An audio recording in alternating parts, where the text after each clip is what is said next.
العظيم.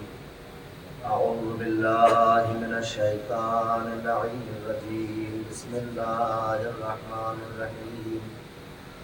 الحمد لله رب العالمين. الصلاة والسلام وتحية والإكرام محبوب رب المشرقين ورب المغربين جد الحسن والحسين مولى الكونين بالقاسم وعلى أهل بيته الطيبين الطاهرين المعصومين المظلومين ولعنة الله على أعدائهم أجمعين من يومنا هذا إلى قيام يوم الدين. أما بعد، بسم الله الرحمن الرحيم. قل لا أسألكم عليه أجرا إلا المودة في القربى.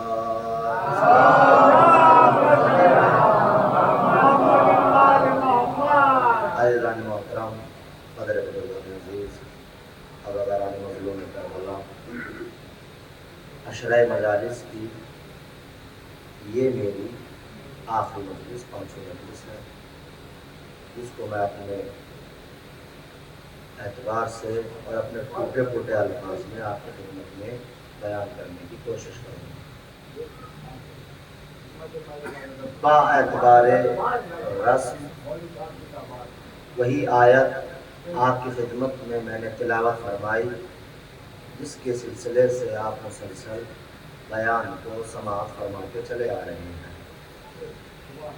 ارشاد ہوتا ہے اگر گراں نہ گزرے تو یہ دو چار افراد جو پیچھے بیٹھے اٹھ کر ادھر آ جائے بہت جگہ خالی ہے. یہ حلقہ جو خالی ہوتا ہے یہ گراں گزرتا ہے، اور جو بھی آنے والا ہوتا ہے وہ یہ سوچ کر کہ امام بارگاہ فل ہے.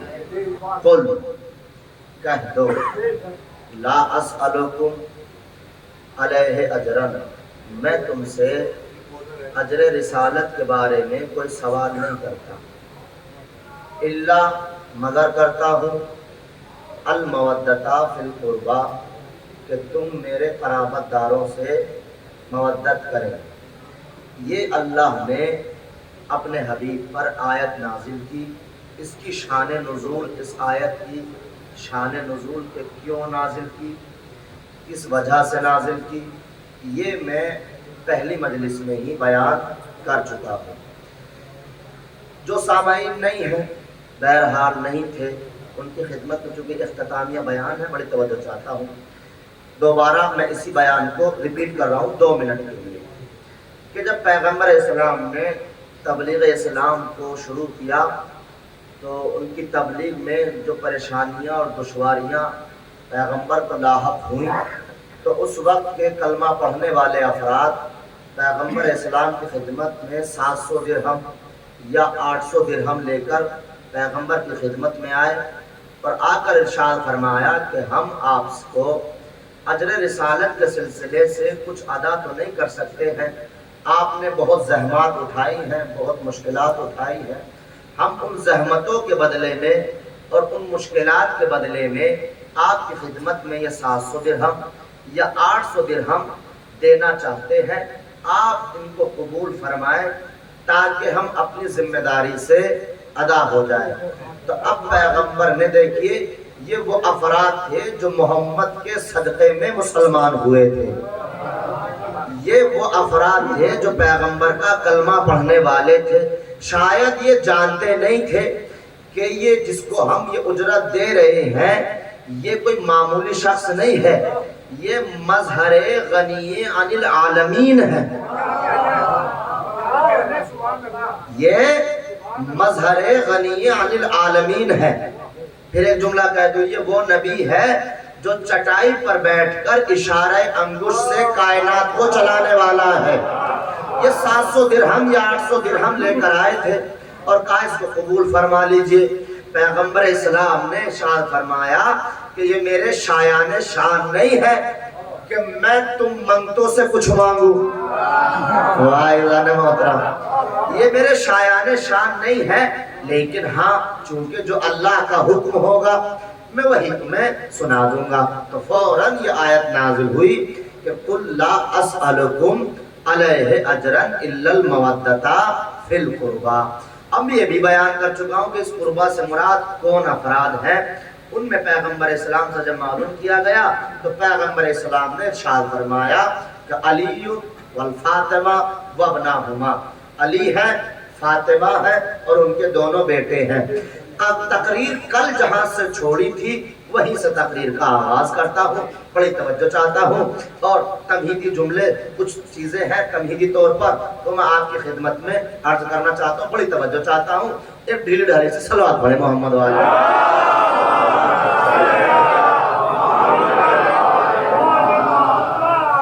مسئلہ یہ ہے کہ کائنات کی ہر ذی روح، توجہ رکھیے گا، تمہیدن ہے، آج کی تقریر کی تمہید ہے، یہ تمہید پہنچ جائے گی، بات آسان ہوتی چلے جائے گی۔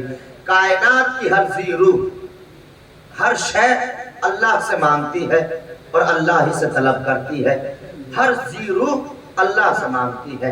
اے مبدأ فیض علی الاطلاق، اے خالق انفس و آفاق، اے مالک موت و حیات، اے حاکم شش جہات، اے مدبر زمان و مکان، اے واجب لا مکان، اے نہا خانہ عدم سے نکل کر بازار وجود میں نمائش رنگ و سنگ کرنے والے، اے واجب کی بلندیوں سے امکان کی پستیوں کا جائزہ لینے والے۔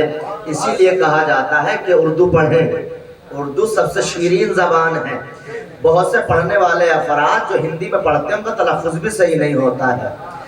اے مبدأ فیض علی الاطلاق، اے خالق انفس و آفاق، اے مالک موت و حیات، اے حاکم شش جہات، اے مدبر زمان و مکان، اے واجب لا مکان، اے نہا خانہ عدم سے نکل کر بازار وجود میں نمائش رنگ و سنگ کرنے والے، اے واجب کی بلندیوں سے امکان کی پستیوں کا جائزہ لینے والے، رحم کر رحم، کرم کر کرم، ہم محتاج ہیں تو غنی، تو اعلیٰ ہے ہم ادنا، ہم سائل ہیں تو مسئول، ہم طالب ہیں تو مطلوب، ہم کشکول گدا تو دستے عطا، ہم کاسا بکف تو ابر سخا، مالک ہمیں بھول نہ جانا، ہم سے رخ موڑ نہ لینا، تیری نسیم کے قافلے چلتے رہیں، رحمت کے دروازے کھلتے رہیں اور ہم اسی طرح فیضیاب ہوتے رہیں۔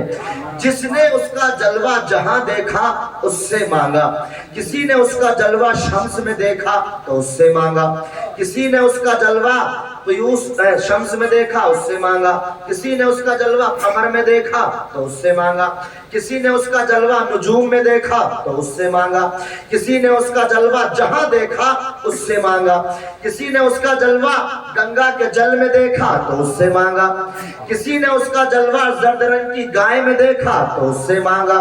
مانگتے سب اسی سے ہیں، طریقے بدل گئے ہیں، پکارتے سب اسی کو ہیں، آوازیں بدل گئی ہیں۔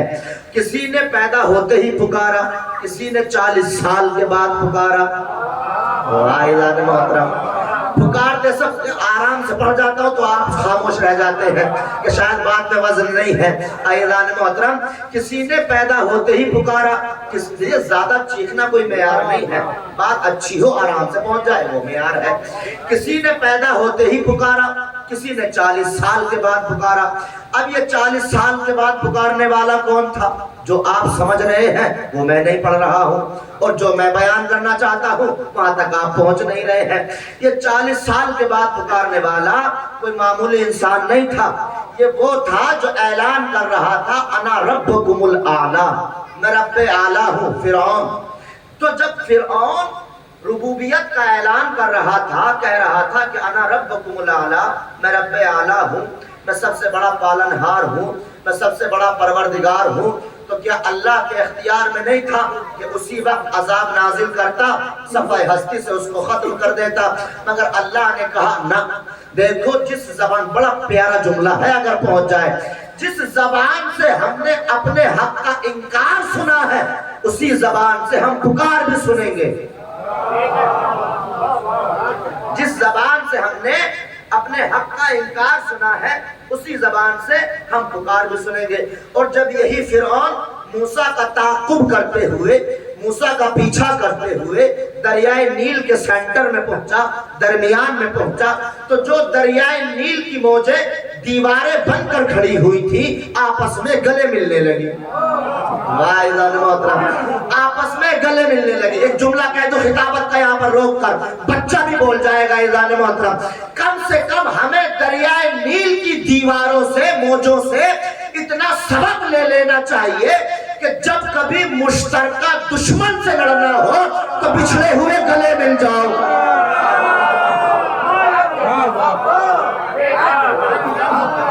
جب کبھی مشترکہ دشمن سے لڑنا ہو تو بچھڑے ہوئے گلے مل جاؤ۔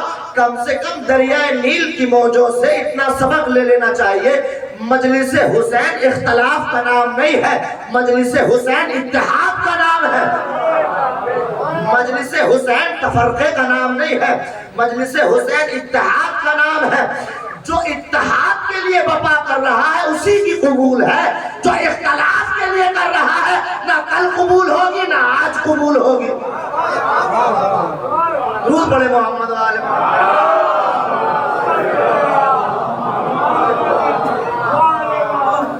اب جب یہ فرعون، دیکھیں تمہید میں ختم کر رہا ہوں بڑی جلدی میں، اور بڑی میں آپ کو جو علمی گفتگو ہے اپنی بیان کر رہا ہوں اسی پر آنے والا ہوں۔ اب جب یہ فرعون ڈوبنے لگا تو اب اس نے پکارا، موسیٰ میں تیرے رب پر ایمان لے کر آتا ہوں، موسیٰ مجھے بچا لے، میں تیرے رب پر ایمان لے کر آتا ہوں، موسیٰ مجھے بچا لے، میں تیرے رب پر ایمان لے کر آتا ہوں۔ معلوم ہوا جب نقلی پر مصیبت پڑتی ہے تو وہ اصلی کو پکارتا ہے۔ واہ محترم، جب نقلی پر مصیبت پڑتی ہے تو وہ اصلی کو پکارتا ہے، جب نقلی پر مصیبت پڑتی ہے تو وہ اصلی کو پکارتا ہے۔ اگر تو نہ ہوتا تو میں ہلاک ہو جاتا، اگر تو نہ ہوتا تو میں ہلاک ہو جاتا۔ یہ جملہ بتا رہا ہے کہ نقلی ہے۔ درود پڑھے محمد و آل محمد۔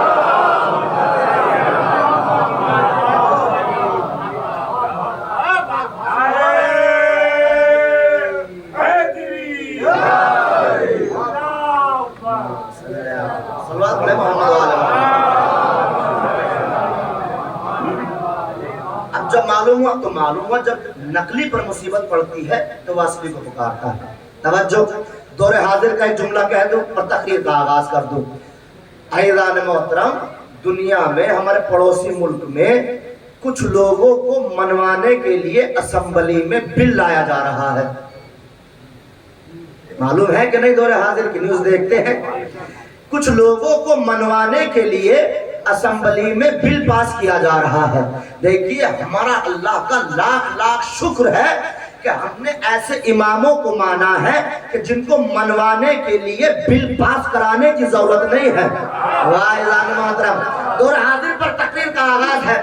ہم نے ایسے اماموں کو مانا ہے کہ جن کو منوانے کے لیے بل پاس کرانے کی ضرورت نہیں ہے، ان کو ماننے کے لیے صرف ایک شرط ہے کہ خون پاکیزہ ہونا چاہیے۔ خون پاک ہوگا تو وہ مانے گا۔ درود پڑھے محمد و آل محمد۔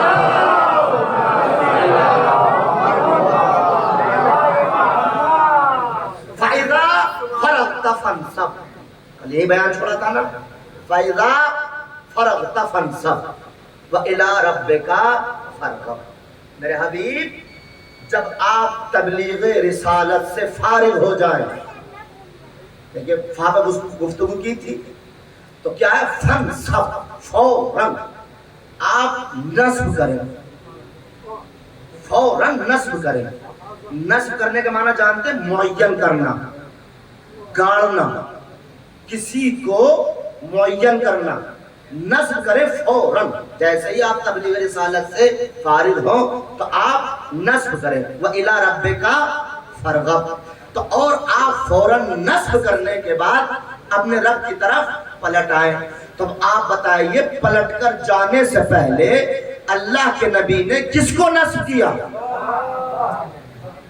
نائبان محترم، کیونکہ خطبہ غدیریہ اگر آپ نے کسی سے، خطیب سے یا عالم سے اگر سنا ہے تو ایک اچھی بات ہے، اور اگر نہیں سنا ہے تو خطبہ غدیریہ پیغمبر اسلام نے جو غدیر خم میں خطبہ ارشاد فرمایا تھا اسے کہتے ہیں خطبہ غدیریہ۔ اس خطبے میں کچھ لوگ جو آتے ہیں اور دشمنان اہل بیت میں، دشمنی آل علی میں ممبر سے یا اسٹیج پر اپنی کتابیں رکھ کر یہ بیان کرتے ہیں، یا اپنے اعتبار سے اپنے اہل مذہب کو یہ بیان کرتے ہیں کہ بھائی پیغمبر نے جو غدیر کے میدان میں خطبہ ارشاد فرمایا اور علی کی ولایت کا اعلان کیا، یہ ہمارے لیے نہیں ہے۔ کافر کہ یہ تو جو لوگ غدیر میں موجود تھے ان کے لیے تھا۔ اب توجہ اعلان محترم کہ ان کے لیے کیوں تھا؟ بڑی پیاری گفتگو ہے جو انہوں نے کہا ہے اپنی گفتگو میں، آپ دیکھیے گا۔ انہوں نے کہا کہ پیغمبر اسلام کو یہ ضرورت محسوس ہوئی اس لیے غدیر میں علی کو بیان کرنے کی کہ من کنت مولا فہذا علی مولا، چونکہ کچھ صحابہ علی سے رنجش رکھتے تھے، کچھ صحابہ علی سے رنجش رکھتے تھے، اس رنجش کو ختم کرنے کے لیے پیغمبر نے علی کی ولایت کا اعلان کیا۔ بھئی مولانا صاحب کم سے کم آپ نے اس حقیقت کو قبول کیا کہ کچھ صحابہ علی سے رنجش رکھتے تھے۔ اعلان محترم دیکھیں صاحبان علم سے میں خود چاہتا ہوں، بڑی توجہ چاہتا ہوں اعلان محترم، میں یہ مجلس داد کے لیے نہیں پڑھوں گا، صرف میری بات آپ تک پہنچ جائے۔ داد تو اللہ کا شکر ہے اتنی مل جاتی ہے، جیبیں بھر جاتی ہے، میری بات آپ تک پہنچ جائے۔ کہا پیغمبر اسلام کا کہ اس لیے کہ کچھ صحابہ علی سے رنجش رکھتے تھے، اس رنجش کو ختم کرنے کے لیے رسول نے ارشاد فرمایا۔ تو کم سے کم آپ نے یہ تو مانا کہ کچھ صحابہ علی سے رنجش رکھتے تھے۔ دیکھیں حق زبان پر آتا ہے، آپ نے یہ نہیں کہا کہ علی ان سے رنجش رکھتے تھے۔ توجہ اعلان محترم، آپ نے خود کہا ہے کہ وہ علی سے رنجش رکھتے تھے۔ چلو اس رنجش کی بنا پر ہی صحیح، مگر یہ تو دیکھ لو کہ انہوں نے غدیر کے بعد علی کو مولا مانا یا نہ مانا، غدیر کے بعد بھی مانا یا نہ مانا۔ توجہ اعلان محترم، اب پیغمبر نے خطبہ غدیریہ ارشاد فرمایا۔ یہ خطبہ اتنا طویل خطبہ ہے، اگر اسپیڈ میں میرے جیسے اسپیڈ میں پڑھے جائے تو 1.5 گھنٹہ چاہیے عربی پڑھنے میں، 1.5 گھنٹہ عربی پڑھنے میں خطبہ غدیریہ کو چاہیے۔ اور جب خطبہ غدیریہ کو پڑھے گا تو پیغمبر اسلام نے، اب ان کو میں اور تمام عالم اسلام کے تمام علماء کو جواب دینا چاہتا ہوں، اس خطبے کے تقریباً 54 یا 55 جز ہیں۔ جز مطلب پیراگراف، 54 پیراگراف، 54 جز یا 55 جز۔ ہر پیراگراف میں، توجہ اعلان محترم بڑی توجہ، ہر پیراگراف میں، ہر جز میں پیغمبر نے یہ ارشاد نہیں فرمایا ایھا الصحابی یا میرے صحابی یا ایھا المسلمین کہہ کے خطاب نہیں کیا، بلکہ کیا فرمایا؟ یا معاشر الناس، اے لوگو۔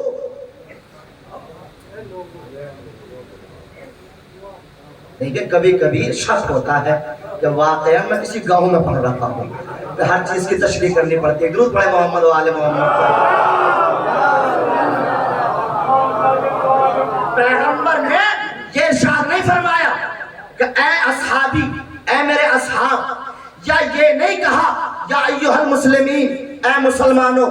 اگر یا اصحابی کہتے تو یہ مولائیت صرف صحابہ تک محدود تھی، یا ایھا المسلمین کہتے تو صرف مسلمانوں کے لیے تھا۔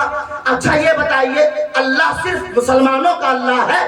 نہ، بلکہ مطلب پوری کائنات کا اللہ ہے۔ کوئی مانے اس کو، اس کا بھی اللہ ہے، کوئی نہ مانے تو اس کا بھی اللہ ہے اور خالق ہے۔ رسول صرف مسلمانوں کا رسول نہیں ہے، کوئی رسول کو مانے اس کا بھی رسول ہے، کوئی نہ مانے اس کا بھی رسول ہے۔ اب یہ کیسے ہو سکتا تھا کہ علی صرف مسلمانوں کے ولی ہو جاتے اور رسول نے فرمایا یا معاشر الناس، اے لوگوں، چاہے کوئی علی کو مانے یا نہ مانے، علی کل بھی اس کا ولی تھا، آج بھی ولی۔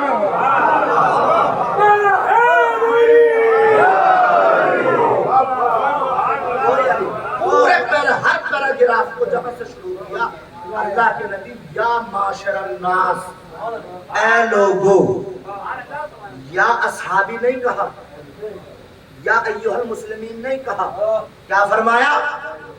اے لوگو، یا معاشر الناس، اے لوگو۔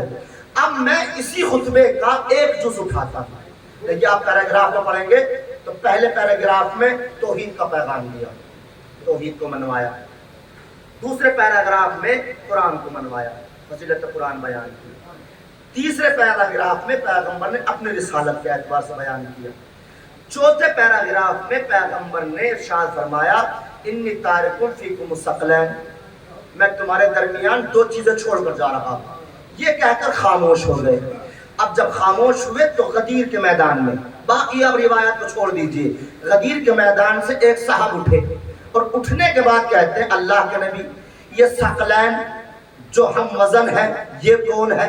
تو اب پیغمبر نے ارشاد فرمایا کہ جو دو وزن ہم وزن چیزیں چھوڑ کر جا رہا ہوں وہ دو ہیں، ایک قرآن اور ایک میری اطرت۔ دیکھیں غدیر میں بھی ارشاد فرمایا کہ ایک قرآن ہے اور ایک اطرت ہے۔ ہر پیراگراف کو بیان کرتے کرتے پیغمبر نے ایک پیراگراف میں علی سے لے کر اور امام مہدی تک ولایت کا اعلان کیا۔ توجہ اعلان محترم، امام مہدی تک بیان فرمایا کہ میرے بعد پہلا یہ ہوگا، دوسرا یہ ہوگا، تیسرا یہ ہوگا، چوتھا یہ ہوگا۔ اس کے علاوہ بھی اہل سنت کی بہت بڑی کتاب ہے ینابیع المعدد، اس میں پیغمبر علیہ السلام نے صریحاً ارشاد فرمایا ہے کہ میرے بعد جو میرے وصی ہوں گے وہ 12 ہوں گے اور ان 12 کے نام بھی بتائے ہیں۔ اب جو نبی کے بتائے ہوئے کو چھوڑ دے وہ کچھ بھی ہو سکتا ہے، مسلمان نہیں ہو سکتا۔ درود پڑھے محمد و آل محمد۔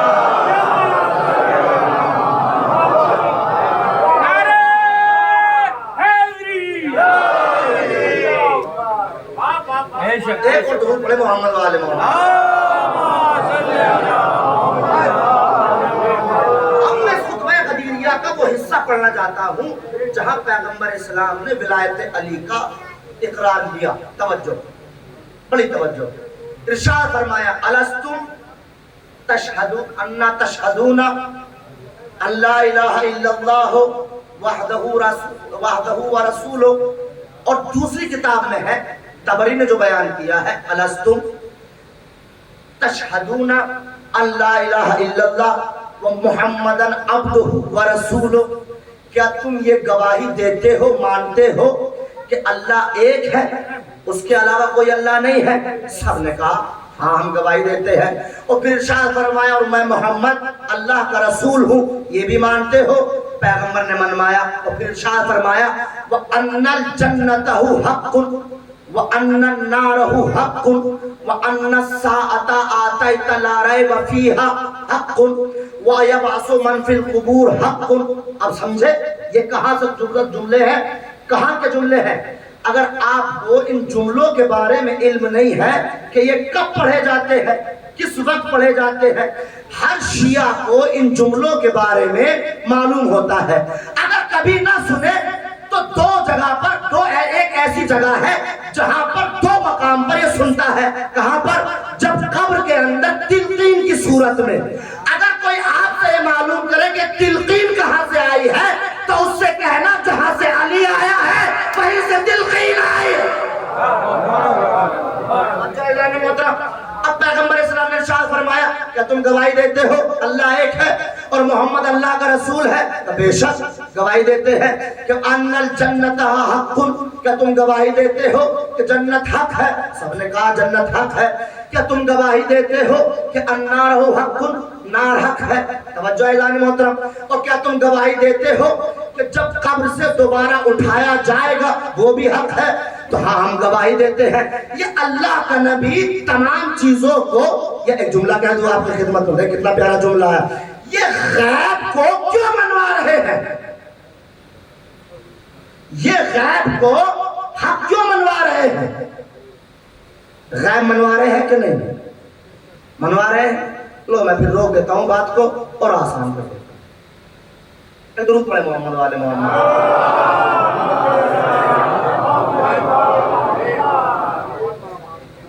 اسود نامی شخص پیغمبر اسلام بازار میں گھوڑا بیچ رہا تھا،